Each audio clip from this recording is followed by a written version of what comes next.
New baby को welcome करते ही अरे ये किसके जैसा दिखता है। ये तो अपने पापा पे गई है बिल्कुल। नहीं नहीं, अपनी दादी जैसा दिखता है। इसके बाल तो दादा जैसे हैं। बेचारी वो नई माँ सोचती है सारा दर्द तो हमने झेला, ये तो होते ही अपने पापा दादा दादी जैसे दिख रहे हैं। अब फिर नर्स आती है। आहा, बेबी की आंखें तो बिल्कुल मम्मा जैसी है। नोज पापा जैसा है। एक्चुअली नोज के ऊपर वाले पार्ट्स मदर जैसे और नोज के नीचे और चिन जैसे पार्ट पापा जैसे। ये सुनकर बाकी लोगों का तो पता नहीं, पर वो माँ, उस माँ के चेहरे की मुस्कुराहट वह देखने लायक होती है, जो कभी अपनी आंखें देखती है तो कभी अपने बेबी की, और फिर पूरा दिन हैप्पी हैप्पी निकल जाता है। Hello everyone, welcome to my channel P for positivity and patience. आज बातें करेंगे न्यू मॉम, उसकी new life with family and newborn baby. वो छोटी छोटी बातें जो न्यू मॉम की मेंटल हेल्थ और उसे जल्दी रिकवर करने में हेल्प करेंगी। पूरे वीडियो तक ज़रूर बने रहना, क्योंकि सभी को अपना पार्ट और रोल पूरा करना है न्यू मॉम और बेबी की लाइफ में। It is not easy to accept and adjust with new member in family, whether it is by marriage or welcoming a newborn baby. Both comes with their own challenges and responsibilities along with happiness. शादी के बाद जैसे घर की नई बहू को adjust होने में और बाकी घर वालों को उसके साथ एडजस्ट होने में टाइम लगता है, वैसे ही न्यू मॉम को उसकी न्यू लाइफ में एडजस्ट होने में टाइम लगता है। ये सारी बातें करना ज़रूरी क्यों है? According to a report in India, nearly more than half of a new mothers experience postpartum depression (PPD). Some of the major reasons include unrealistic expectation, lack of emotional support, interference in parenting choice, comparison, criticism, lack of partner involvement. During pregnancy पूरा ध्यान और affection का centre होती है वो lady, but जैसे ही माँ बनती है सबका ध्यान शिफ्ट हो जाता है बेबी के ऊपर, जो 9 मंथ्स की pampering caring all of sudden shift हो जाती है। अरे भाई, उस नई माँ का भी तो पुनर्जन्म हुआ है। बेबी को कितना भी प्यार कर लो, अफेक्शन दे दो, वो तो दुनिया में अभी अभी आया है ना, उसको नहीं समझ आएगा। बट वो न्यू मदर जिसका अटेंशन अभी अभी शिफ्ट हुआ है, उसे दिख रहा है, थोड़ा समझ में आ रहा है, थोड़ा नहीं भी आ रहा है, प्लीज़ डोंट इग्नोर हर। इस टाइम उसको आपके केयर लव की सबसे ज़्यादा ज़रूरत है। बच्चे की प्यार की ज़रूरत तो उसकी माँ पूरा कर देगी, बस हमें उस माँ का पूरा ध्यान रखना है, उसको सपोर्ट करना है। यहाँ रोल आता है हमारे यंगर वंस का, छोटे भाई बहन दोनों साइड के कैसे छोटी छोटी बातों का ध्यान रखकर अपनी दीदी और भाभी की हेल्प कर सकते। उनके छोटे मोटे काम तो करने ही हैं, साथ में उनसे बातें करनी है। टॉक टू हर कि वाह भाभी, आपके चेहरे पे अभी भी वही प्रेगनेंसी वाला ग्लो है, आज भी वो उतनी ही सुंदर और क्यूट लगती है। भूल कर भी उनके बढ़े हुए वेट, बॉडी अपीयरेंस की बात ना करे। अगर वो ये बात स्टार्ट करे तो उस पर कोई कमेंट ना करे, बस ये बात सुन ले।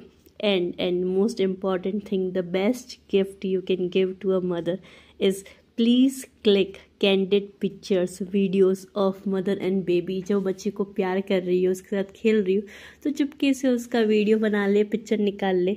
होता है क्या है ना, हम बेबी को गोदी ले लेते हैं, उसके साथ फ़ोटो क्लिक कर लेते हैं या करवा लेते हैं। नई मॉम भी अपनी बेबीज़ की बहुत सारी पिक्चर क्लिक करती रहती है, but at the end of the day उसकी पिक्चर्स उसके बेबी के साथ नहीं होती। तो अगर आप उसकी पिक्चर्स बेबी के साथ लेंगे, this will make her more than happy from inside. उसकी खुशी देखने लायक होगी। Another important aspect is keep her busy in futuristic thing. Baby के साथ मंथली थीम क्या करे, डिफरेंट आइडियाज़, कलर्स की ट्यूनिंग, क्लोथ की ट्यूनिंग, ये सारी बातें करना ज़रूरी है ताकि वो ऑक्यूपाई रहे और ओवरथिंक ना करे। हर माँ अलग होती है, हर बच्चा अलग होता है, हर माँ की पेरेंटिंग स्टाइल भी अलग होती है, ये बात समझना बहुत ज़रूरी है। अब हम बात करेंगे हस्बैंड, पार्टनर या बेबी के फादर का क्या रोल है मदर की हेल्थ का ध्यान रखने में। Most important things are hand on duties तो करनी है, diaper duty, feeding support, laundry etcetera. उसके साथ साथ इम्पॉर्टेंट रोल है उसको सपोर्ट करना मेंटली, उसको एडवाइस देने की बजाय listen to her, understand her, give her time to do personal care, nap time, a walk, a mobile time, give her time, laugh with her, make her smile, make her happy. उसको ये याद दिलाना है, ये बताना है कि she is best mom, she is doing fabulous job. सब कुछ वो अच्छे से मैनेज कर रही है, सब कुछ अच्छे से हो जाएगा, सब कुछ अच्छे से हो रहा है। Do not complain her, do not compare her with others. Parenting user manual के साथ नहीं आती है, छोटी मोटी गलतियाँ होती रहती है, उनके साथ सीखा जा सकता है।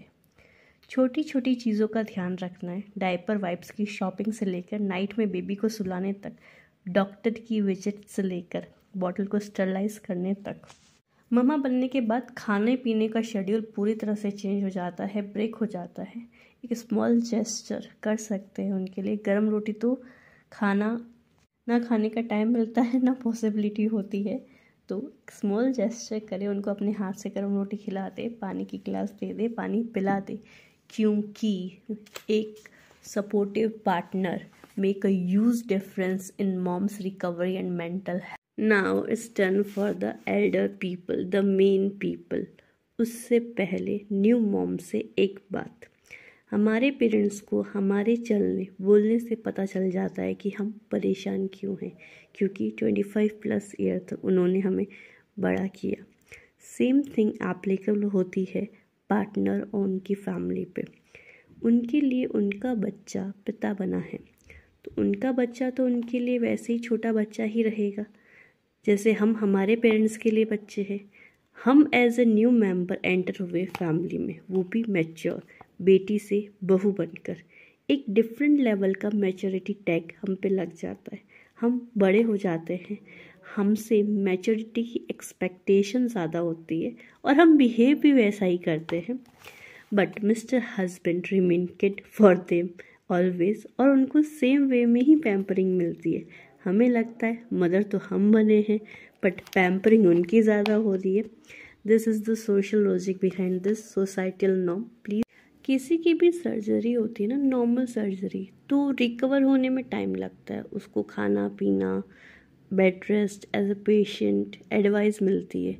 बट ये जो प्रेगनेंसी वाली सर्जरी होती है ना, वो शायद ही दुनिया में ऐसी सर्जरी होगी जो बहुत सारी खुशियों के साथ जिम्मेदारी लेकर आती है। पहले ही दिन से सर्जरी के पेन के साथ साथ नन्हे मुन्ने की रिस्पॉन्सिबिलिटी। यहाँ भी माँ प्यारी सी पेशेंट है जो बेबी का ध्यान पूरी अच्छी तरह से रख सकती है। बस बड़े लोगों को माँ का ध्यान रखना है। खेलते हुए और खुश बच्चे को हर कोई रख सकता है, हर कोई संभाल लेता है। एक्चुअल हेल्प मदर की तब होती है जब बच्चा क्रैंकी हो, तब उस माँ को क्या हेल्प लगेगी, क्रैंकी बच्चे को कैसे संभाले, उसमें हेल्प करे, तो वो मदर की रियल हेल्प है। मदर को पॉजिटिव एनवायरनमेंट दे, उससे ज़्यादा एक्सपेक्टेशन ना रखे, उसे अप्रिशिएट करते रहे कि वो जो एफर्ट कर रही है वो वर्थ है। Please appreciate her effort. आज की मदर ज़्यादा स्मार्ट है, उनके पास सोर्सेज भी ज़्यादा है इन्फॉर्मेशन के, और रिसोर्सेज भी ज़्यादा अवेलेबल है। चीज़ों की बात करें तो चीज़ें भी चेंज हो गई है। डायपर की फैसिलिटी है, डिफरेंट टाइप्स के gadget, toys, maternity dresses, pillow available है मार्केट में कंफर्ट के लिए। इंटरेस्टिंग थिंग इज़ डॉक्टर भी यही बात बोलते हैं कि बच्चों का सारा काम मम्मा को करने दो, आप मम्मा के सारे काम करो, मम्मा अपने काम दूसरों से करवाओ, बेबी के काम आप करो। बेबी को मदर के पास ज़्यादा रखने की एडवाइस करते हैं। एक मोस्ट इम्पॉर्टेंट एडवाइस, प्लीज़ बच्चे को माँ के पास रहने दे, उससे बिना पूछे या उससे बिना बताए उससे ना ले जाए। अगर वो अपने बच्चे के साथ खेलना चाहती हो तो उससे अपने बेबी के साथ खेलने का टाइम दे, क्योंकि मोस्टली बच्चे को तभी लाकर दिया जाता है गोद में जब उसे भूख लग रही हो, रो रहा है, कुछ क्लीनिंग टाइम हो। इस बात का विशेष तौर से ध्यान रखें। जैसे हमारी माँ को हमारी आवाज़ से समझ आ जाता है कि हमें भूख लगी है, वैसे ही न्यू मॉम को भी समझ आ जाता है क्योंकि माँ तो माँ होती है। क्योंकि माँ बनने के बाद समझ आता है कि माँ क्या होती है। माँ वो जिससे हमारा रिश्ता सबसे ऊपर रहता है और हमेशा रहेगा, क्योंकि वो 9 महीने पहले का जो होता है। Now my important advice to new mom, please don't forget to take your medicine. Mostly pregnancy वाली होती है, आयरन, कैल्शियम, विटामिन B12 और जो भी आपको डॉक्टर ने प्रेस्क्राइब की हो। Please take proper meal and medicine. And सबसे इम्पॉर्टेंट मेडिसिन, आपके फ्रेंड्स, उन नालायक प्यारे दोस्तों को बुलाओ, बातें करो, एक्सप्रेस योर फीलिंग। वो सुनेंगे, बिना कोई जजमेंट के सुनेंगे। उनके साथ अपनी सारी फीलिंग शेयर करो, एक्सप्रेस करके हैप्पी हो जाओ। Because expression avoid depression.